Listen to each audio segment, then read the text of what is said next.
La charla de hoy miércoles la vamos a titular, por así decirlo, a colocarle algún título, Principios para la Iglesia. Recordemos una cosa, el propósito eterno de Dios con la Iglesia fue siempre. O sea, no estamos inventando ahora y jugando a la Iglesia ahorita, no. Siempre, en la eternidad estuvo la Iglesia. Siempre a través del pueblo de Israel, siempre a través de todo lo que hizo, es en base a lo que iba a quedar finalmente, que somos nosotros, que somos la Iglesia. Neida, por favor, no lea todavía. Entonces,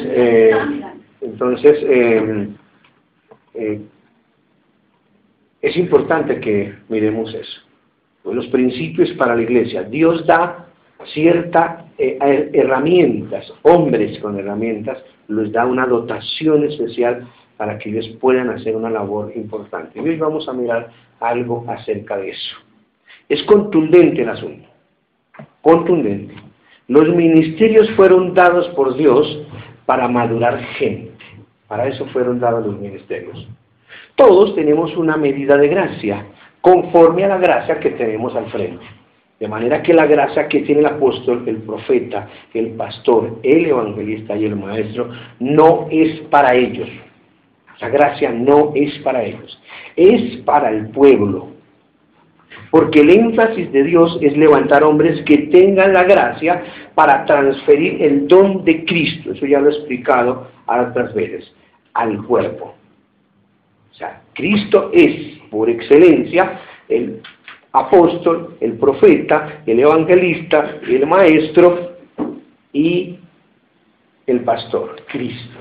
Y Él, como quiere, reparte dones a los hombres. A uno les da un ministerio, a otro les da otro ministerio. Recordemos que el ministerio es de Cristo. Nosotros solamente somos el instrumento usado por Dios.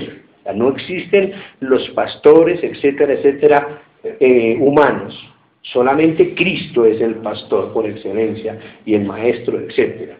Pero da la gracia a un hombre en particular para que él haga una labor especial dentro del cuerpo de Cristo. Esa gracia es para el pueblo, no es para él.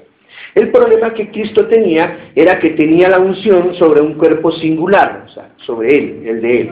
Pero al irse a la diestra del Padre, tenía que trasladar esa unción al cuerpo plural. Pero como ningún hombre podía sostener esa dimensión entera, él la dividió en 5 componentes o 5 corazones. Corazón apostólico, corazón profético, corazón pastoral, etc. Hoy en día solamente se utiliza uno. ¿Cuál? El del pastor. No vemos profetas y otros por otro lado. La persona que es apóstol o profeta no recibe el llamado por promoción. Los llamados de Dios son desde antes de la fundación del mundo, antes de Génesis. Es lo que siempre venimos hablando aquí. Dios no es impulsivo. Él no elige a alguien cuando tiene un problema. Ese alguien indicado nace en el tiempo indicado en que el problema existe. Lo único que le queda a esa persona es descubrir para qué nació y así poder resolver el problema. ¿Y cómo descubre uno para qué nació? ¿Cómo? Preguntándole a papá. Papá, ¿para qué me pusiste aquí en Delicias de esta manera? ¿Qué quieres? ¿Formarme? ¿Yo qué voy a hacer? Él me va a decir a mí para qué sirve, ¿cierto? Usted puede haber nacido para algo y jamás llegar a descubrirlo. O puede pervertir el don por falta de enseñanza o falta de entrenamiento. O usted no puede desarrollar lo que no entiende, porque los dones se desarrollan. Eso lleva a la madurez. Hay profetas maduros, hay profetas inmaduros. Hay profetas que no saben qué hacer con lo que reciben. Están en desarrollo. El problema es que si ellos no entienden y creen que ya están y ya son, hay quienes reciben una palabra y cree que va a estallar si no la da. Ese es un problema inmaduro. Al principio Dios ministra así, para que usted sepa que es Dios, para que usted crezca. Una vez que usted tiene claro que ese es Dios, ya no estalla. Venga la palabra que venga. Yo eso lo digo por parte mía. Yo quiero hacer 50 cosas, darles a ustedes, pero no es el asunto de esa manera. Tengo que esperar y el Señor me da una autorización, por así decirlo, para que dé determinada palabra. Hay gente que dice la palabra en un momento en que no sabe, en que no debe, entonces, o que profetiza fuera de orden, o trae corrección cuando no debe. A veces esa palabra es solo para interceder, no para darla.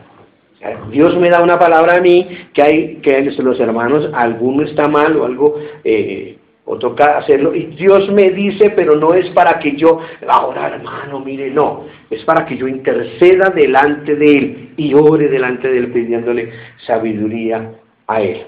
Todo esto se aprende, claro. Necesitamos una iglesia diestra en esas 5 gracias para poder desarrollar todo lo que Dios envía. El problema es que como no tenemos muchas así, hay gente que anda saltando de una a otra buscando dónde desarrollarse y no son necesariamente rebeldes, sino que andan tratando de ubicarse en alguna parte. Si usted mete un águila en un gallinero, aunque tenga el mismo tamaño que las gallinas, el águila siempre ve más, porque no es gallina, es águila. Y aunque todavía no sepa volar, ya tiene visión. Una gallina se limita a un radio de acción de, ¿qué le digo yo?, 2 o 3 metros, y ahí cría, y ahí hace todo lo que ya sabemos ella, porque no ve más allá. Pero el águila puede ver 1 kilómetro. O sea, tiene una vista formidable. Y aunque es chiquita y aunque estén las gallinas, ella ve lo que quizás las otras gallinas no ven. ¿Por qué no es gallina? Aunque todavía no sepa volar, ya tiene visión. Estos dones de Efesios 4 llevan la gracia, que es para madurar la gente. Lo que madura la gente es la transferencia de la gracia del don, no las palabras. Ojo lo que les estoy diciendo a eso. Lo que madura la gente, esto es enseñanza, es la palabra de la gracia del don, no las palabras. La formación no lo madura usted. Si fuera así, el humanismo ya habría hecho la obra de Dios. Tenemos títulos por promociones, también. Gente que comienza en una clase bíblica y le va muy bien. Se forma en una iglesia, la iglesia tiene éxito y el hombre tiene carisma. La iglesia crece, se subdivide, forma células, y cuando quiere acordarse, o cuando uno quiere ver, tiene 25 iglesias. Entonces recibe el título de apóstol, porque tiene 25 iglesias, ¿cierto? Lo es, pero por promoción y posesión, no por la gracia. Todo esto tenemos que entenderlo y se lo pueden subrayar mejor. Porque los apóstoles de Efesios 4 nacen apóstoles, no surgen por promoción. Tienen un mensaje apostólico, no una unción de administración gerencial. Si usted es un buen gerente, puede tener una iglesia muy grande, y las vemos. Al cabo, para predicar desde el ángulo humano, puede predicar cualquiera. ¿O acaso Luque Linares no lo hace con facilidad? Sí, acá tendrá más de un pastor. Y si ustedes ven, esos que promocionan esos implementos de aseos americanos, que son una mega iglesia, como una mega iglesia cultural, los predicadores que pasan allá, hacen comprar y hacen hacer lo que quieran, porque tienen la capacidad. No necesita uno tener gracia para predicar. Entonces, aprenderse ciertas normas y hacerlo. Al cabo, predicar desde el ángulo humano puede predicar cualquiera. El pastor no está llamado necesariamente a predicar. Está llamado a pastorear, que es otra cosa. Y pastorear, ¿qué es? Ir y pastorear. Lo que sí tiene que hacer es elegir qué se le da o qué no se le da a la iglesia. La cabeza es la cabeza administrativa. El púlpito es la cocina desde donde se nutre la iglesia. Lo que va al púlpito depende de la condición del cuerpo. Si necesita vegetales, se le da vegetales. Si necesita frituritas, se le da frituritas. Si necesita pescaditos, se le da pescaditos. Hay maestros, pastores y profetas que profetizan en una iglesia local. Erróneamente los confundimos con los maestros, pastores y profetas de Efesios 4. El pastor de Efesios 4 viaja con un corazón pastoral, que transmite ese corazón a pastores de todo el mundo, porque ha sido dados al mundo completo, no a determinada iglesia. Y la iglesia corporal no a la local. Vienen de la iglesia local, pero su palabra es para el cuerpo de Cristo. Y hay muchos que son de gran éxito en la iglesia local, pero no son de Efesios 4. Hay que entender definitivamente esto. Lo que ocurre es que cuando Dios restaura un ministerio, se hacen famosos los títulos. Muchos que eran pastores, cuando comenzó el tiempo profético, se convirtieron en profetas. Entonces ahí salió el profeta Pepito, el profeta Juanito, Paco, Hugo. Digo que ahora que estamos en un tiempo apostólico, ¿también se convertirán en apóstoles? Sí. ¿Qué? Digo pues que si ya lo estamos viendo, hay algo que debe decidirse. Nadie está habilitado para decir que a partir de tal día al señor fulano tal hay que llamarlo apóstol. Nunca. Si el pueblo por discernimiento reconoce su voz, lo va a rotular así haya acuerdos de hombres o nombres o no. Hay una realidad insoslayable en el ministerio profético. Mucha es la gente que hoy profetiza en las iglesias, pero muy pocos son de Efesios 4. Y apóstoles menos todavía. Nominales, posicionales, promocionados por organizaciones que se necesitan que haya que decirlo. Hay muchísimos, pero conforme al don de Cristo, no tanto. Cuando un pastor de Efesios 4 se ha ministrado en la iglesia, la gente se pastorea a sí misma. Ojo, vuelvo y repito. Cuando un pastor de Efesios 4, que son los 5 ministerios, ha ministrado en la iglesia, la gente se pastorea a sí misma, porque su gracia, la de él, a través de Cristo, o Cristo se la ha dado a él, ha sido trasladada. Cuando un verdadero profeta ministra una iglesia, la iglesia se convierte en militante. Se acaba la consejería. Cuando el que ministra es un verdadero apóstol, la iglesia adquiere sabiduría para edificar y pasa a tener un espíritu pionero. Cuando un pionero, ya vimos en la semana pasada qué significaba. Cuando un verdadero evangelista de Efesios 4 ministra, no viene a predicar la cruz, no, porque el verdadero evangelista es dado a los santos, no al mundo, como lo pensábamos nosotros. Por eso lo mandan a campañas. Causa tanta convicción en el pueblo, el ministerio de evangelista, que toda la iglesia se convierte en evangelística y no se necesitan carpas, campañas, trataditos, luces de colores ni ruido, porque la idea de los ministerios es capacitar gente para que la gente haga, no tener que hacer cosas para la gente o en lugar de la gente. Sí me hago entender, ¿cierto? Cuando viene un evangelista, un ministerio evangelístico de la calidad o del producto de Efesios 4, automáticamente transmite ese mismo sentir a los otros hermanos, a la iglesia en general, y ella puede salir y ser evangelista toda la iglesia, ¿cierto? ¿Por qué? Porque él está ministrando un espíritu evangelístico a todos. Es simple. Yo le puedo trasladar a usted la gracia que a mí me ha sido dada, cuando compartimos una misma mentalidad, por supuesto. Cuando a usted le duele lo que a mí me duele. Cuando le apasiona lo que a mí me apasiona. Ahora, cuando a usted le causa risa lo que a mí me causa dolor, o cuando a usted lo deja indiferente lo que a mí me pone loco, no estamos compartiendo la misma gracia. Somos salvos, bendecidos y hasta aprobados como hijos de Dios. Eso no está en discusión, pero no tenemos la misma unción. Somos dos corazones que palpitan en diferentes ritmos. No tienen el mismo tum, tum, tum, si uno va al contrario. No entendamos lo que es unidad. Creemos que unidad es amistad. Eso lo pensamos nosotros. Dios no edifica su reino por amistades. Vamos por partes. Si su corazón palpita por lo mismo que palpita el mío, lo busco y nos vemos. Pero si eso no se da, lo bendigo, oro por usted a distancia, y lo requeteamos en Cristo, pero ni le busco, ni le veo, porque no tengo tiempo para hacer relaciones sociales disfrazadas de trabajo para el Señor. Eso era exactamente lo que ocurría a Pablo. En el momento de escribir la segunda carta a los Corintios, que los vamos a estar viendo para la otra semana, Vamos a echar una glosadita a Corintios. El que veía que había falsos apóstoles que intentaban ganar espacios de poder siendo blandos, permisivos, Pablo en cambio era un duro. Pero era duro ¿por qué? Porque era un padre.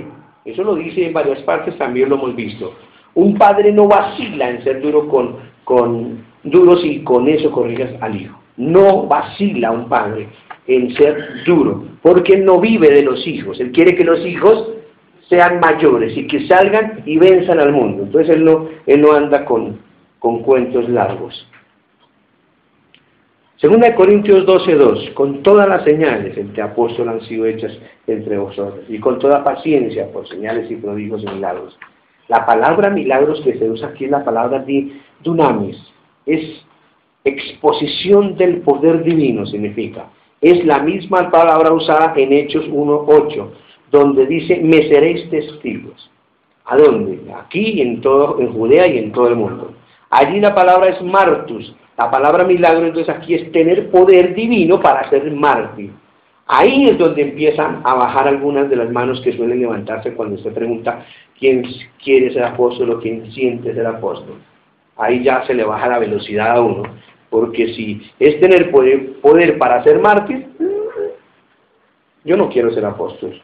Es la habilidad de caminar por un mundo de muerte y salir vivos. Introducirse en un mundo amenazante y desconocido y salir victorioso. Este mensaje es el que tiene que estarse predicando hoy en nuestras iglesias. Si se mete un falso apóstol en la iglesia y predica otra cosa, puede producir verdaderos estragos espirituales. Hechos 20:22 dice, ahora he aquí ligado yo en mi espíritu, voy a Jerusalén, sin saber lo que allá me habrá de acontecer, salvo que el Espíritu Santo, por todas las ciudades, me da testimonio diciendo que me esperan prisiones y tribulaciones. Pero de ninguna cosa hago caso, ni estimo preciosa mi vida para mí mismo, con tal que acabe mi carrera con gozo y el ministerio que recibe el Señor Jesús para dar testimonio del Evangelio de la gracia de Dios. Pablo dice que va ligado en el Espíritu. La palabra ligado es la palabra Dio, que viene bajo el peso de su propia decisión. O sea, ligado es que yo decidí hacerlo y que va tan resuelto a terminar la voluntad de Dios que ni de Dios mismo hace caso. Ojo, que ni de Dios mismo hace caso. ¿Por qué? ¿Por qué digo esto? Porque ya a Pablo varios le habían dicho, no vayas. Unos lloraron y dijo, no, es para matarme, yo voy. ¿Sí ven? Y Dios era el que le estaba hablando. Pablo dice que va ligado en el Espíritu, ¿cierto? Y cuando Dios le dice, porque el Espíritu Santo con mayúscula es Dios, Pablo no vayas, y Pablo con tremenda testadura le contesta, yo sé, Dios mío, que estás tratando de protegerme. Yo te entiendo, entre otras cosas le diría Pablo, pero alguien tiene que hacerlo. Si no lo hago yo, lo va a tener que hacer algún otro. Así que no me digas nada y déjame ir. Ese es Pablo. Se da el lujo de dirimir cosas importantes con Dios, cosas que no tienen nada que ver con él, sino con el propósito de Dios, ese eterno propósito de Dios. Esto, fíjese, nos deja 5 puntos para ser honestos. Con el título de este estudio podemos llamar Principios para el Apostolado de Efesios 4. Primero, vamos a mirar varios principios para ver lo que Dios quiere hablarnos en esta noche. Un apóstol es alguien que está atado a terminar la voluntad de Dios. No piensa en otra cosa, no lee otro material, no canta ninguna canción que no tenga que ver con esto. Camina para edificar una mentalidad que sea adecuada para terminar la obra de Dios. Viene para madurar gente y preparar un ambiente adecuado para terminar la carrera. Ese apóstol es el que está determinado a hacer la voluntad de Dios y no piensa otra cosa. Segundo, un apóstol tiene un sistema o tabla de valores diferentes a lo de cualquier creyente normal, que cualquier creyente normal tendría. Todo creyente estima su vida como lo más valioso. El apóstol no estima su vida, no le interesa su reputación, ni el qué dirán de la gente. No cambia su mensaje de acuerdo con su audiencia. Ojo. Le dice, arrepiéntete a los publicanos y se mete en la cámara del rey. Y el mensaje es el mismo. El mismo lenguaje que utilizó Juan el Bautista, con el pueblo, con la plebe, con los plebeyos ahí bautizándoles, con el mismo mensaje usó con un rey, para decirle, usted es un fornicario. No rebajó el mensaje, porque es que al rey hay que decirle otra clase de mensaje, porque es que ese es el rey. A él no hay que decirle que es un degenerado, ni que se está acostando con a él no, hay que decirle, mira, oh rey, me parece que tú estás viviendo en un libre, ¿sí? No, igualitico como trató a los fariseos, igualitico. Ese es el mensaje de un apóstol, verdadero por supuesto. Él no le teme a la gente, solo a Dios. Esta es la mentalidad que tiene que tener la iglesia. Si su mensaje tiene un punto de compra, su mensaje va a ser comprado. ¿Por qué? Porque alguien va a intentar comprárselo. Tercero, un apóstol es un hombre que tiene una relación diferente con Dios.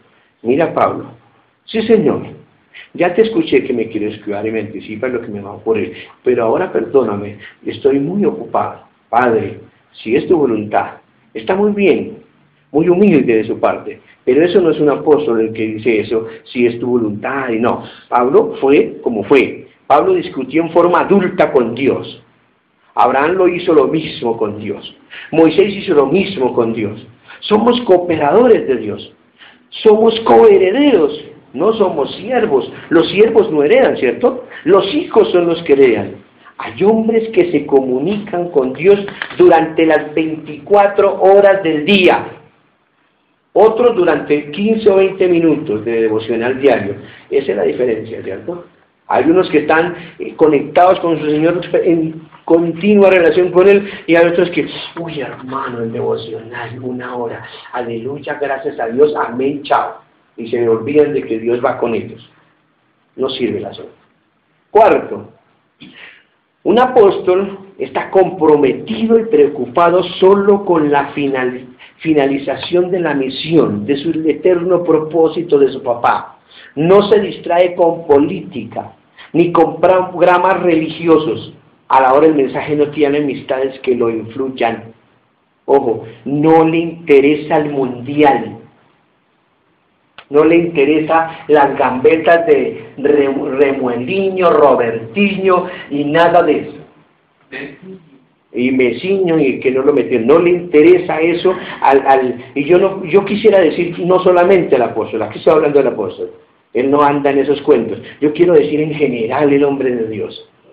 A mí que me interesa que el Remueliño eso haga la gambeta así, que la pague el balón aquí, a mí eso no me produce a mí nada, ni las novelas bueno, todas las que ya sabemos que a veces les miro el título para molestar, pero ahorita no sé ni cuáles están.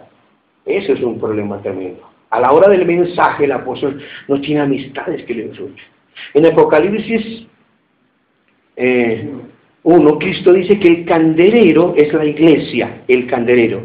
Y estudiando el candelero en Éxodo 25, vemos que el candelero tiene que ser de un solo pedazo, sólido.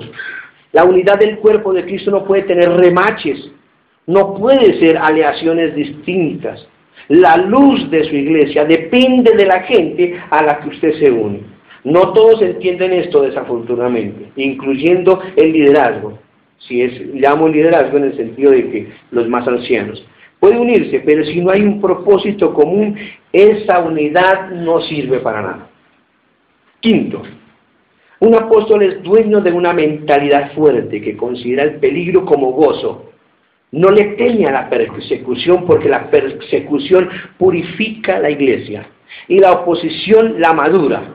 Es la iglesia que Cristo debe encontrar cuando llegue. Por eso él pregunta, ¿si encontrará fe en la tierra cuando el Hijo del Hombre vuelva? Él pregunta eso. Él sabe que todo el mundo tiene su fe depositada en el cielo, no en la tierra. Son las mismas palabras que hemos leído siempre, pero hoy vemos desde una mentalidad, lo estamos viendo desde una mentalidad apostólica. O sea, nos estamos colocando en los zapatos y en los pantalones de un apóstol. Desde esa mentalidad es que estamos viendo el asunto. Sin embargo, lo que toca el corazón del apóstol son los milagros. Cuando leemos los Hechos o los Evangelios, siempre vemos que los milagros están en el contexto de un envío. Ser apostólico es ser enviado, ser pionero. El hecho de hacer un milagro es un arma que le da a la gente que siempre está mirando a nuevas zonas geográficas espirituales. Cuando es necesario sacar un milagro para penetrar, entonces ahí se obra un milagro. Y siempre lo vimos. Es por eso que hay mucha gente que viaja a visitar naciones, pero jamás las penetra. Hay una mentalidad misionera donde viajamos para sembrar papas con los lugareños. Usted puede pasarse toda su vida así. Va a ser ocioso, va a ser socio honorario de las máximas industrias de la papa, pero nunca va a penetrar esa nación.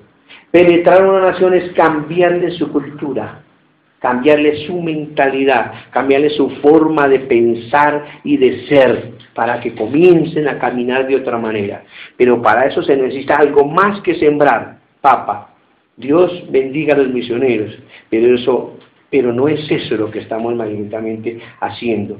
Fíjese el verdadero manual apostólico que se inserta en todo el capítulo de Mateo 10, todo el capítulo, y en Mateo 4:23, y en Marcos 9:6, y en Hechos 13:1.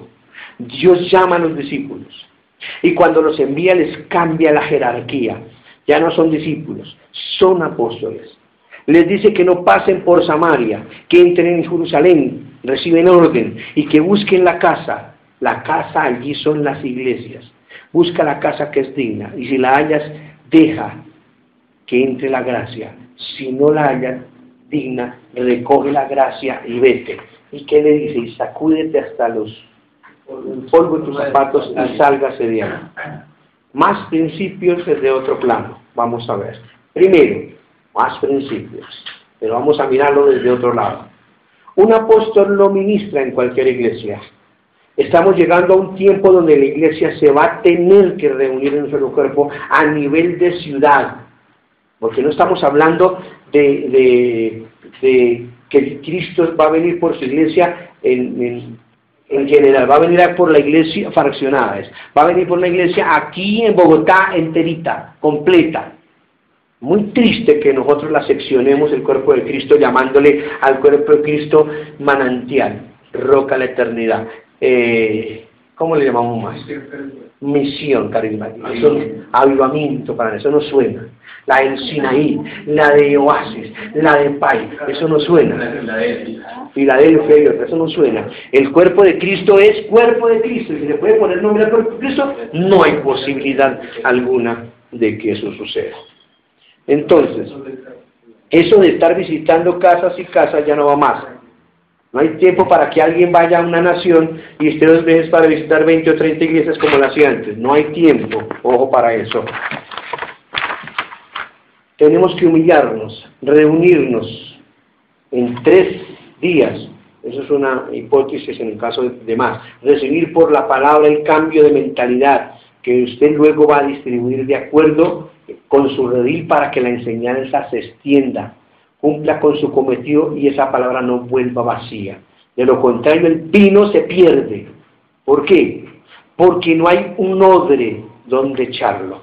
Tiene que ser el odre nuevo, y eso tiene que ser una mentalidad nueva, y si no, el vino se pierde, porque yo no entendí, hermano, pero ¿cómo iba a entender si no ha renovado su mentalidad, su odre? Mientras hayan casas dignas donde echar el vino, hay otras donde todavía no se están peleando, porque el mensaje a veces no es muy profundo, y las palabras son muy fuertes, hermano. Usted se le fue la mano el domingo. Segundo, el apóstol siempre vive en zonas peligrosas, angustia espiritual, oposición frecuente y dureza física. Primera de Corintios 4, 9, 15 dice: porque según pienso, Dios nos ha exhibido a nosotros los apóstoles como postreros, como a sentenciados a muerte, pues hemos llegado a hacer espectáculo al mundo, a los ángeles y a los hombres. ¿Quién hace esto? Dios con los apóstoles. Eso dice Él. Nosotros somos insensatos por amor de Cristo, mas vosotros sois prudentes en Cristo. Nosotros débiles, mas vosotros son fuertes. Vosotros honorables, mas nosotros despreciados. Hasta esta hora padecemos hambre, tenemos sed, estamos desnudos, somos abofeteados y no tenemos morada fija. Nos fatigamos trabajando con nuestras propias manos. Nos maldicen y bendecimos. Padecemos persecución y la soportamos. Nos difaman y rogamos. Hemos venido a ser hasta ahora como la escoria del mundo, el desecho de todos. No escribo esto para avergonzaros, no, sino para amonestaros como a hijos míos amados. Porque aunque tengáis 10.000 años en Cristo, no tendréis muchos padres, pues en Cristo Jesús yo os engendré por medio del Evangelio. Tercero, el apóstol es evidente, tiene un espíritu paterno, el apóstol. Un espíritu paterno es aquel que desea que el hijo sea mayor que él. Acá se elimina la otra mitad de apóstoles contemporáneos que habían levantado sus manos. ¿Sí entendieron eso? Unos levantaron la mano y dijeron que ya no, pero la otra mitad no. Pero aquí, eso de que tener un espíritu paterno y que uno espera que el otro crezca más allá de uno, entonces la otra mitad que había levantado la mano la vuelve a bajar. Y dicen, no, si eso es el asunto es así, no, porque yo quiero ser primero siempre, ¿cierto? Todo le da todo lo que él tiene, el apóstol a su hijo. Y todo lo que él tiene es para dárselo. ¿Por qué? Porque es su verdadero deseo que él mengüe y usted sea el producto.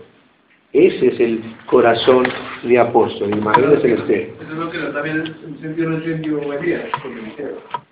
No lo entendía, aunque al último, pues hágalo.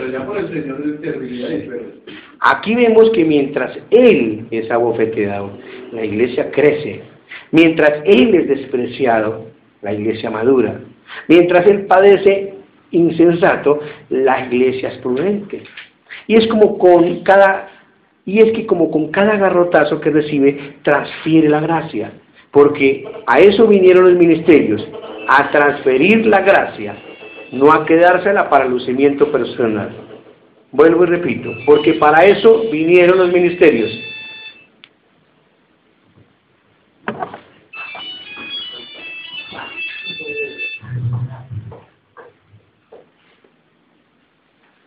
Porque para eso vinieron los ministerios. ¿Dónde quedé yo aquí? A transferir la gracia, no a quedársela para lucimiento personal, no. Aquí dice que somos extraídos, dice así, que somos extraídos, últimos o postreros. Para poder entender esto, tengo que explicarle que en aquel tiempo el deporte más popular era el de los gladiadores. Era una especie de estadio cuyas tribunas se llenaban de políticos nobles y plebeyos, todos gritando como locos, mientras en la cancha los gladiadores luchaban contra los animales.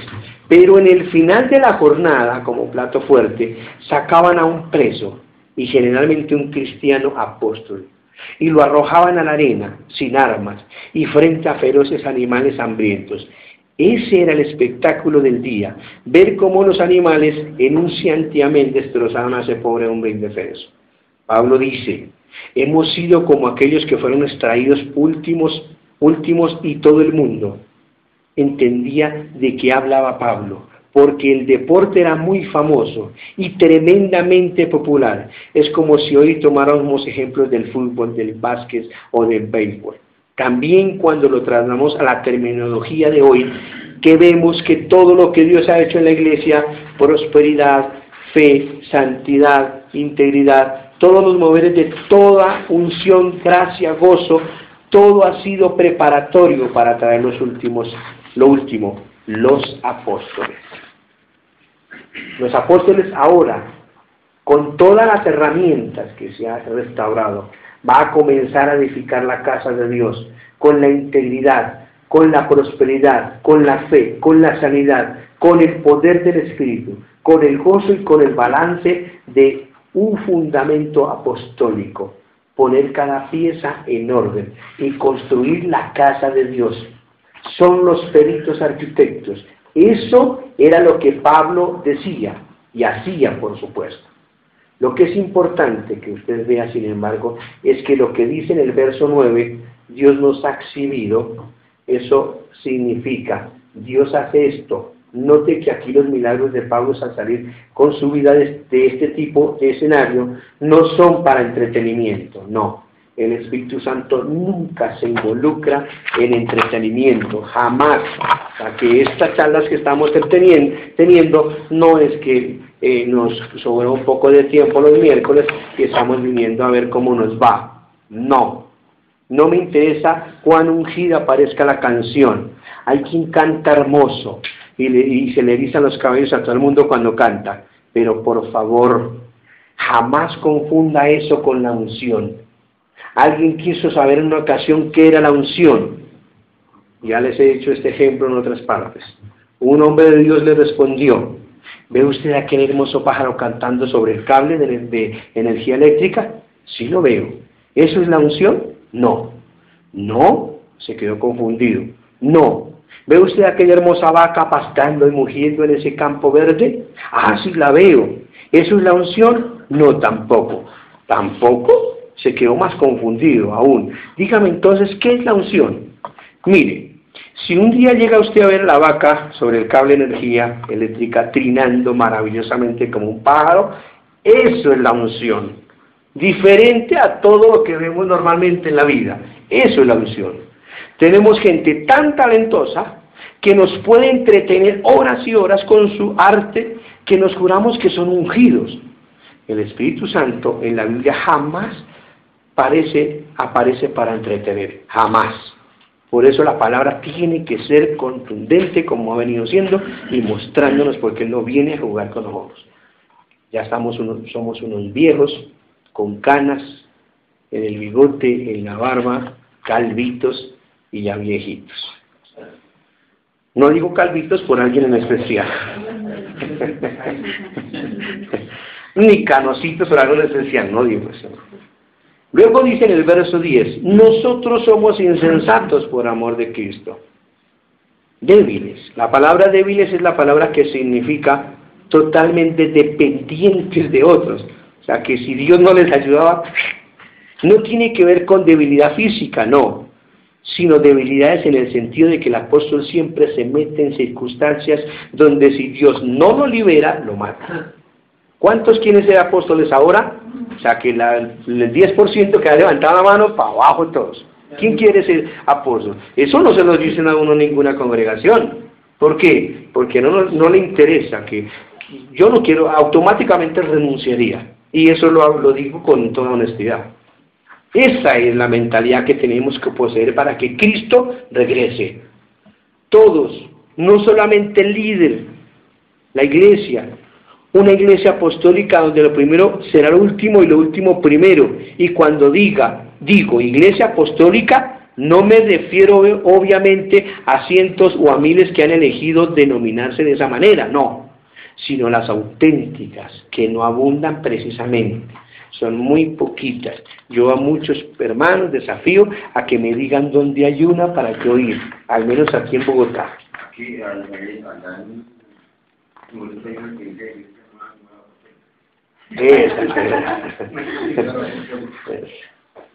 Tenemos valores humanos y seculares para describir las unciones de Dios. Eso es lo que tenemos. Esto aquí nos dice que el apóstol es alguien que posicionalmente siempre está colocado en un lugar de dependencia, no de dependencia inmadura ante Dios, sino de dependencia en el sentido de que si Dios no está con él, no sale con vida. Porque cada vez que abre la boca, entra en una esfera tan desconocida que saca lo peor de la iglesia. El pecado grande el ministerio apostólico lo descubre. Aquí está diciendo Dios en el verso 11, son gente con un estilo de vida contrario a los demás. Lo que la gente considera éxito es una estabilidad, con una casita y todo eso. El apóstol le arranca la familia y se va de una nación a otra y empieza allá y a los 3 meses está en otro lugar. El que no lo es, no está dispuesto a hacer eso. Es una gracia inerte en la persona. Vive una vida incómoda por lo que tiene que hacer, pero lo considera con gozo. Lo importante aquí es lo que dice en el verso 16, por tanto os ruego que me imitéis. Y ahí sí, el uno que quedó bajo la mano. Muchos le hubieran dado gracias a Dios, si no, Pablo no hubiera incluido ese verso allí. Pero sí que lo incluyó y hay que imitarlo. Él tiene el deseo de que la gente siga el ejemplo de él. Él tiene el deseo de cambiar los valores de escala con la cual la iglesia está midiendo el éxito de hoy. El éxito de los apóstoles antiguos y de los primeros cristianos se medía en cuanto echaran a toda la familia y se los comieran los cocodrilos o los leones. Ese era el éxito. Todos se abrazaban, ahí está la historia de la iglesia, y se abrazaban llorando y cantando alabanzas a su Señor. El éxito que hoy vemos se mide en la cantidad de dinero que tenga el pastor o la cantidad de escoltas que pueda tener. Ese es el éxito que se mide. Y como están yendo 5,000 y en la otra 10,000 y se están recogiendo diezmos, entonces es una iglesia exitosa. No se mide, porque los valores, lo que vimos el domingo pasado, cuando Satanás comienza a meterse dentro de la iglesia, los valores se van al otro lado. A lo bueno lo llamamos malo y a lo malo lo llamamos bueno. Estamos midiendo éxito a través de los ojos del mundo. Éxito es madurez, no numerología.